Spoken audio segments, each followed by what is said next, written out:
when you didn't see it all the time. One moral of the story here is, just because you're hearing about something, just because you're hearing that something's going on all the time, or that there's a new rash or a new epidemic or a new trend of some dangerous phenomenon or social problem, doesn't mean there is. It just means that there's some dramatic incidents that the news media and politicians and others can talk about that might have some good film to show with them, some good pictures, some scary stories. The question that has to be asked, that each of us has to ask ourselves, and that the reporters and politicians should be asking too, is, are these isolated incidents or are they trends? From an individual's point of view, that's very important to ask also. There's something that's called the availability heuristic. That's what social psychologists call it. What that's all about is, you think that something is very common if you can bring instances of it to your mind. You think something's uncommon if it's hard to bring that mental picture to your mind or to come up with an example. Well, guess what? If you turn on TV news and you hear about whatever it is, school shootings or some new drug that's being used by middle-class kids or any of these other kinds of scares that are blown out of proportion, you'll be able to think of incidents, really scary ones. The availability heuristic will really be kicking in, and you'll have this impression that it's all around you when it really isn't. When in fact, it's not necessarily even becoming more common. So are we to blame just purely psychologically, or is there a fear-mongering mechanism or apparatus behind this? I think that it's very tempting to sort of blame the victim or blame the customer, you know, or blame the audience.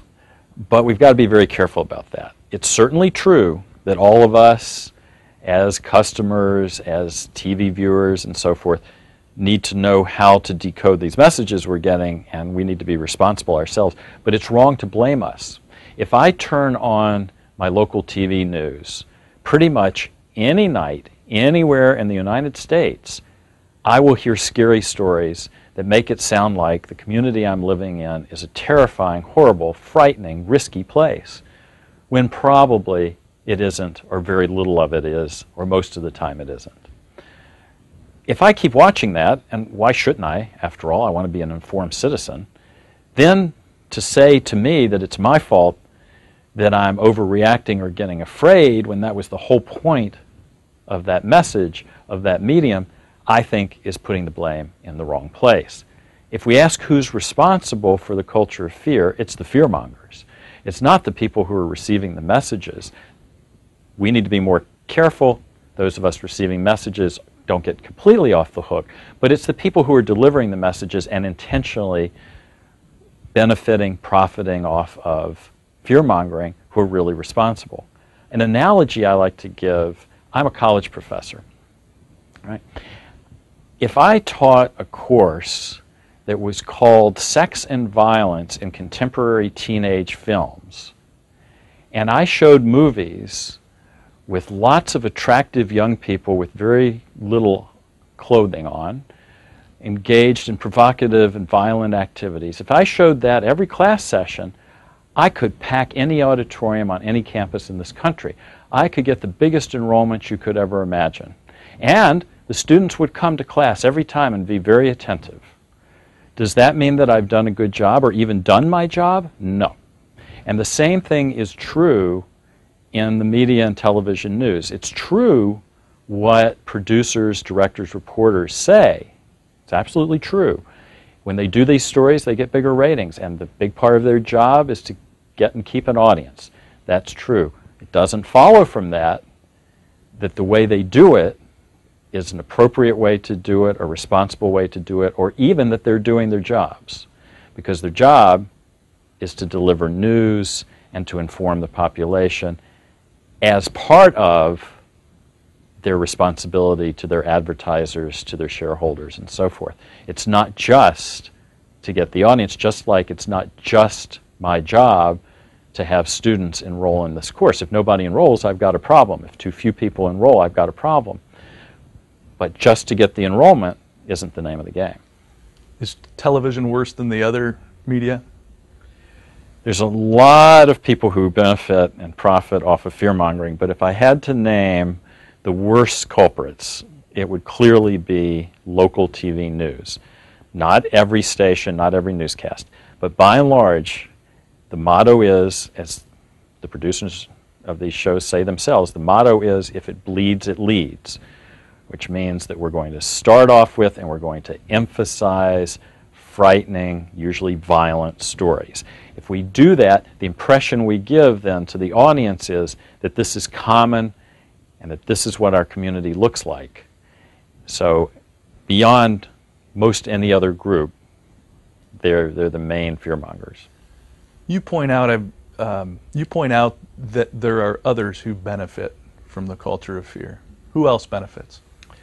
When I go home today, there'll probably be some mail in my mailbox from one advocacy organization or another asking me for a contribution. And it will almost certainly say that if I don't write a check, some horrible thing is going to happen. It might be from an environmental group saying that some horrible environmental thing might happen. It might be from the opposite. It might be from some group that's fighting environmental groups that says I better send a check so that they can fight the horrible things these environmental groups are doing so that my energy prices don't go up. It can be from every side. The whole political spectrum engages in this, in trying to raise money for various advocacy groups. So that's a big area where fear-mongering is crucial to fundraising. Marketers of all sorts of products do this, all the way from marketers of home alarms, car alarms, carbon monoxide alarms, to realtors who sell homes in gated communities. The list is a long list. Another whole group, quite frankly, is class action lawyers, attorneys and law firms that file class action lawsuits. Now, I'm not suggesting that many of those shouldn't be filed. Those people do very good and important work, but in some cases, it's also very much to their advantage to create a climate of fear so that jurors are more likely to see things their way and companies are more likely to settle claims out of court and pay the plaintiffs large sums of money. One way that class action attorneys do this is to get publicity.